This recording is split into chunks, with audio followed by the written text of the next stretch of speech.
اللہ حفاظت فرمائے۔ ابتدا میں میری تھوڑی سی وہ بات عرض کی تھی، وہ یہ کہ جب کسی جگہ کے مسلمان نماز پڑھ سکتے ہوں، رکاوٹ کوئی نہ ہو، پھر بھی نہ پڑھیں۔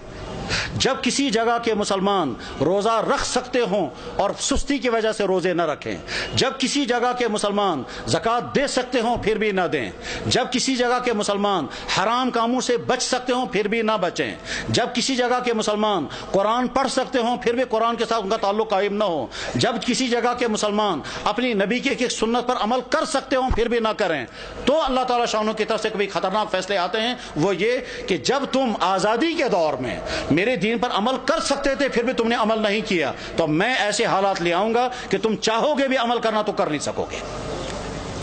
اس کی مثال نمبر 1 اندلس کی میں نے پیش کر دی تھی کہ اندلس میں 800 سال تک مسلمانوں کی حکومت رہی، اور بعد میں جب خرابیاں شروع ہو گئی تو وہ حالات آ گئے کہ اگر وہ قرآن پڑھنا چاہے تو نہیں پڑھ سکتے تھے، اپنی عورتوں کی عصمتیں بچانا چاہیں تو نہیں بچا سکتے تھے، بلکہ کیا ان کی تو جان بھی باقی نہیں رہی، اور وہاں کے مسلمان یا تو مارے گئے یا عیسائی بن گئے یا وہاں سے فرار ہو گئے، اور اس طرح سے 800 سال کا مسلم ملک جو اذانوں سے آباد تھا وہ 800 سال کا مسلم ملک کفرستان بن گیا۔ بخارا اور سمرقند یہ وہ علاقہ تھا جہاں امام بخاری، امام مسلم، ابو اللیث سمرقندی جیسا انسان، وہ علاقہ کے جہاں امام صاحب ہدایہ علامہ برہان الدین مرغینانی رحمہ اللہ تعالی جس علاقے میں تھے کہ جس مسجد میں بیٹھ کر کے انہوں نے ہدایہ کتاب لکھی، اور 13 سال لگے کتاب لکھتے ہوئے، اور 13 سال مسلسل انہیں روزہ رکھا، گھر والوں سے کھانا آتا تھا، وہ کھانا رکھ دیتے تھے، جب گھر والے واپس چلے جاتے تھے یہ کھانا کسی غریب کو کھلاتے تھے۔ 13 سال بیٹھ کر کے انہوں نے کتاب ہدایہ نام کی کتاب لکھی تھی، جو حدیث اور عقلی علوم کا مجموعہ ہے۔ علامہ انور شاہ صاحب کہا کرتے تھے، فرماتے تھے میں ہر کتاب کا جواب لکھ سکتا ہوں لیکن چند کتابوں کا جواب مجھ سے نہیں لکھا جا سکتا ہے، ان میں سے ایک کتاب ہدایہ بھی ہے۔ جس مسجد میں صاحب ہدایہ نے وہ کتاب لکھی تھی اس مسجد میں شراب کھانا چلتا ہے۔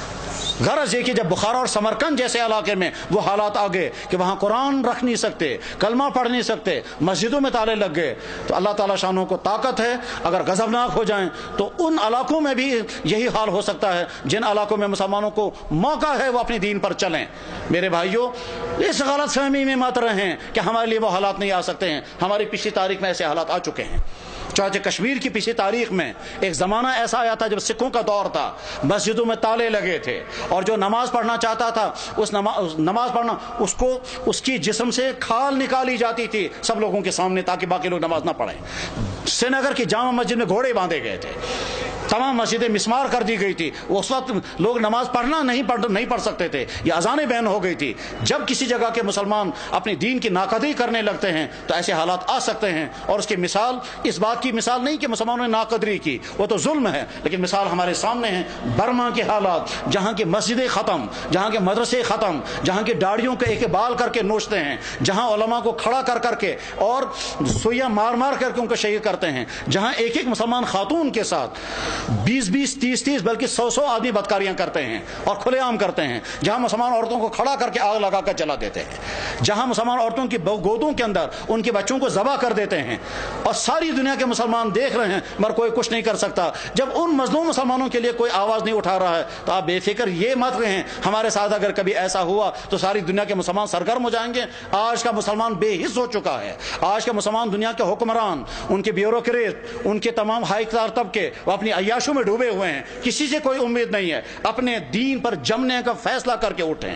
اپنے ایمان پر قائم رہنے کا فیصلہ کر کے اٹھیں، اپنے دین پر چلنے کا فیصلہ لے کر اٹھیں، اپنے گھروں کے اندر دیندار گھر بنانے کا فیصلہ لے کر اٹھیں، اپنے بزنسوں کو مسلمان بزنس بنانے کا فیصلہ لے کر اٹھیں، اپنے فنکشنوں کو دین کا فنکشن بنانے کا فیصلہ لے کر کے اٹھیں۔ جب مسلمان حرام سے بچ سکتا ہو اور پھر بھی نہ بچے وہ شرابیں پیے تو حالات ایسے آ سکتے ہیں کہ زبردستی مسلمانوں کو شراب پلائی جائے گی۔ جب مسلمان داڑھی رکھ سکتا ہو اور نہ رکھے تو بعد میں ایسے حالات آ سکتے ہیں کہ رکھنا بھی چاہیں تو نہیں رکھ سکتے۔ ساری ترکی کے اندر مسلمان داڑھی رکھ نہیں سکتا حالانکہ سارا مسلمان ملک ہے۔